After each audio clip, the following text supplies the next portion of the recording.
what's clear is that if we were going to pour all our money into another Apollo-type program, there would be very little funds for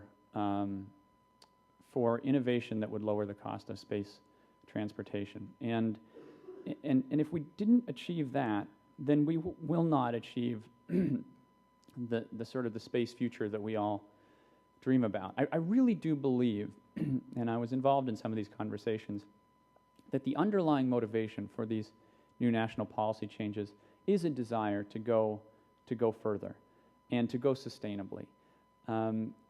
It seems quite clear to me that if the only way that we could do beyond LEO exploration was through sort of old or more traditional techniques, that activity would thus be constrained to government actors, and that in turn, we would never have that sort of exothermic expansion into the solar system. And so what is motivating, I think, this policy is absolutely not a desire to kill human spaceflight, but it is a desire to essentially press the reset button on human spaceflight and to try to get it into a pathway that really can fulfill our dreams. And that's what's sort of ironic about the debate. I think the policy is being accused of sort of killing human spaceflight.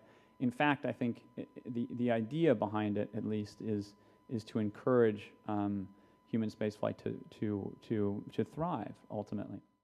A major part of the president's proposal was to increase the funding on essentially basic R&D or applied R&D, and I think that is a crucial part of this overall strategy, because if we're not making those investments, and frankly, if NASA's not doing it, the only other sort of major government funding is military, which has implications for its commercial usage. So I think it's really important that NASA be given funds to do substantial funds to do basic research. This really is a two-part thing. That there's the sort of the space flight part, but there's also the innovation part, because that's where ultimately we need to get these breakthroughs, because we're not just going to do it with standard chemical propulsion. We're not going to explore the solar system based on the technologies that we have today. I mean, and that's okay. I mean, because we're going to have to learn new stuff. There's absolutely zero chance that we've discovered it all.